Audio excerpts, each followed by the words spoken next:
Welcome to our channel. Today we how to connect Semrush Site Audit for crawl error remediation step by step clearly. Open the Semrush dashboard and log in to your account. Navigate to the Site Audit tool in the left-hand menu. Click on Create Project to start a new site audit. Enter your website URL in the designated field. Assign a project name that clearly identifies your site. Select the preferred crawled pages setting based on your needs. Adjust the crawl scope to include or exclude subdomains if necessary. Set up the crawl frequency according to how often you update your site. Click on Create Project to initialize the site audit. Once the project is created, click on Run Audit to begin the scanning process. Wait for the audit to complete, which may take a few minutes. After the audit finishes, navigate to the dashboard to review the results. Identify any crawl errors listed in the report under Crawlability. Click on any error type for a detailed breakdown of issues.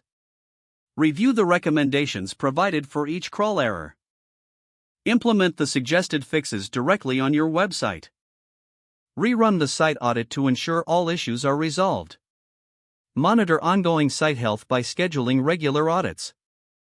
Use the insights gained to improve your site's overall SEO performance. If the page does not load, refresh the browser or try again in a private or incognito window.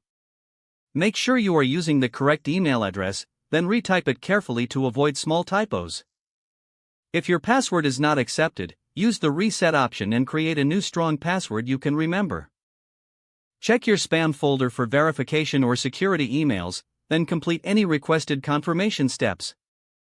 Enable two-factor authentication if available to improve account security and reduce unauthorized access risk. After signing in, review your profile details so your contact information and settings are accurate and current. If you see an error message, note it down and try again after restarting your device and internet connection. Log out when you finish, especially on shared devices, to keep your account and payment information secure. If the page does not load, refresh the browser or try again in a private or incognito window. Make sure you are using the correct email address, then retype it carefully to avoid small typos. Don't forget to like this video and subscribe to our channel for more step-by-step tech guides.